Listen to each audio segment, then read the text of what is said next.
संप्रति 2024 में MP board से संस्कृत विषय में परीक्षा देने वाले सभी विद्यार्थियों का हार्दिक अभिनंदन। बच्चों, आप लोगों की संस्कृत विषय की तैयारी कैसी चल रही है? मुझे पूर्ण विश्वास है कि बहुत अच्छी चल रही होगी।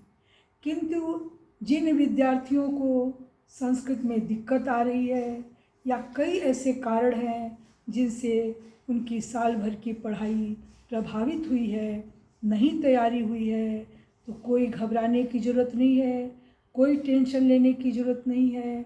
मैं आपके साथ हूँ। मैंने 12 वर्षों तक एमपी बोर्ड माध्यमिक शिक्षा मंडल में संस्कृत विषय का पेपर बनाया है।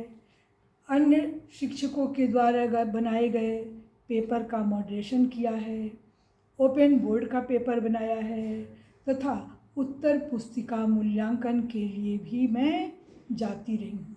तो मुझे मालूम है कि बच्चे कहाँ कहाँ गलती करते हैं, कहाँ कहाँ उनके अंक कटते हैं, किन किन चीज़ों को वह बहुत अच्छा कर लेते हैं। इसी अनुभव से मैंने आपके लिए 2-3 सेट तैयार किया है, उसे मैं डिस्क्रिप्शन बॉक्स में डाल दूँगी, जिसे देखकर आप आईएमपी क्वेश्चन को अच्छे से याद कर लेंगे। आपके पास यदि कोई किताब नहीं होगी तो भी चलेगा, केवल मेरा आप वीडियो देखेंगे, अन्यत्र जाने की ज़रूरत नहीं है। उसी से सब कुछ आपका अच्छा हो जाएगा और 100 में 100 अंक आप प्राप्त करेंगे, यह मुझे पूर्ण विश्वास है। बस धैर्य से करिएगा और अच्छे से करिएगा, क्योंकि संस्कृत में शुद्ध अगर नहीं लिखेंगे तो वहाँ नंबर कटता है। यदि आप शुद्ध लिखेंगे तो आपको पूरे के पूरे अंक मिलेंगे, नहीं तो बाद में यही होगा कि कहीं से पढ़ लिया, आधा गलत लिखा, आधा सही लिखा, फिर बाद में आप कहेंगे कि हाँ नंबर मेरा क्यों कटा। अब पछताए होत क्या जब चिड़िया चुग गई खेत। तो न आपको पछताने की ज़रूरत है, न चिड़िया को चुगाने की ज़रूरत है। बस आप मेरा वीडियो देखिए मैंने आपके लिए क्या क्या सरल रहेगा उसको लिख दिया है। ये 32 अंक के हैं, आप इसे लिख लीजिएगा। और क्या क्या कठिन है जिसको आपको समझाने में टाइम लगेगा उसको मैं बाद में करूँगी। पहले मैं इन सब चीज़ों को करूँगी, उसके बाद मैं इसे याद कराऊँगी, इसे लिखाऊँगी। इसमें अव्यय है, उपसर्ग है, प्रश्न निर्माण है, ये सब बहुत जल्दी आपके समझ में आएगा। श्लोक है 2 नंबर का आता है, पत्र आता है 4 नंबर का, निबंध आता है 4 नंबर का। ये जो है आपको याद करना पड़ेगा। परीक्षा के एक दिन पहले याद करेंगे तो आपको बहुत दिक्कत आएगा। तो मैं इसको रोज़ रोज़ करा दूँगी, मेरा वीडियो देखेंगे तो आप इसको कर लेंगे। तो सबसे पहले मैं आपको श्लोक करा देती हूँ, जिसको आप रात को सोते समय करेंगे और सुबह उठ के एक बार पढ़ लेंगे। जो सुभाषित श्लोक आएगा पेपर में, उसमें 3 श्लोक आपको याद करना है। अगर एक जो है पेपर में पूछ लिया, क्योंकि लिखा रहता है कि प्रश्न पत्र को छोड़कर श्लोक लिखिए, तो आपको उसे छोड़ना पड़ेगा। तो ऐसे 2 और कर लीजिए कि जिससे आप 2 लिख सके। तो आपको 3 मैं कराऊंगी और तीनों 2-2 अंक के, 2-2 लाइन के कराऊंगी, तो आपको जल्दी याद होगा। ये देखिए मैं श्लोक लिख कर लाई हूँ।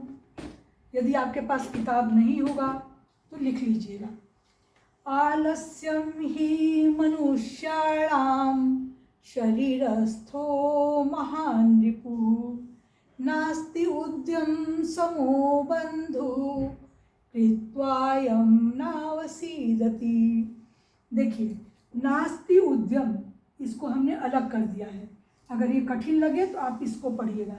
ई या मिलके या बना और उ की मात्रा से नास्ति उद्यम बना। इसी तरह से ना अवसीदति, न धन अवसीदति, तो इसको लिखेंगे तो भी आपका नंबर नहीं कटेगा। इसका अर्थ है मनुष्य के शरीर में स्थित आलस्य मनुष्य का सबसे बड़ा शत्रु है। रिपु माने शत्रु है। नास्ति उद्यम समो बंधु, परिश्रम के समान, उद्यम का अर्थ है परिश्रम, परिश्रम के समान कोई मित्र नहीं है। कृत्वा यम नावसीदति, जिसे करके मनुष्य दुखी नहीं होता है। दूसरा, सेवितव्यो महावृक्ष फलच्छाया समन्वित, यदि दैवात् फलं नास्ति छाया केन निवार्यते। इसका अर्थ है कि फल देने वाले और छाया देने वाले, फल और छाया से महावृक्षा पेड़ों की सेवितव्या, सेवा करनी चाहिए। अर्थात बड़े बड़े पेड़ों का संरक्षण करना चाहिए, पेड़ों को नहीं काटना चाहिए। क्यों? क्योंकि यदि दैवात् फलम नास्ति, यदि दुर्भाग्य से उस पेड़ पर फल नहीं लगे तो भी छाया केन निवार्यते, उसे छाया देने से कौन रोक सकता है। अगर फल नहीं देगा तो भी पेड़ वह छाया तो प्रदान करेगा। तीसरा देखिए, आमंत्रम अक्षरम नास्ति नास्ति मूलम अनौषधम अयोग्य पुरुषः नास्ति योजकस्तत्र दुर्लभः। इसका अर्थ है कि अमंत्रम अक्षरम नास्ति, कोई भी अक्षर ऐसा नहीं है जो मंत्र नहीं हो, सभी अक्षर मंत्र युक्त होते हैं। नास्ति मूलम अनौषधम, इसी तरह से कोई भी पेड़ का जड़ ऐसा नहीं है जो औषधि के काम न आए। हर पेड़ औषधि, हर पेड़ का जो जड़, मूल माने जड़, हर पेड़ का जड़ औषधि के काम आता है, दवा के काम आता है। अयोग्य पुरुषः नास्ति, किसी तरह से कोई भी मनुष्य अयोग्य नहीं है। योजकस्तत्र सुदुर्लभः, जो जोड़ता है वह दुर्लभ है। अर्थात जो मनुष्य के गुणों को समझता है, उनसे काम लेना जानता है कि इस मनुष्य में ये गुण है, उनसे काम ले, उनका उपयोग करे, वही ऐसा मनुष्य दुर्लभ है, ऐसे मनुष्य दुर्लभ हैं। अब यहाँ देखिए, मूलम अनौषधम नहीं याद हो रहा है, वाक्य बड़ा है, लंबा है पद, तो इसको हम ऐसे कर देंगे, मूलम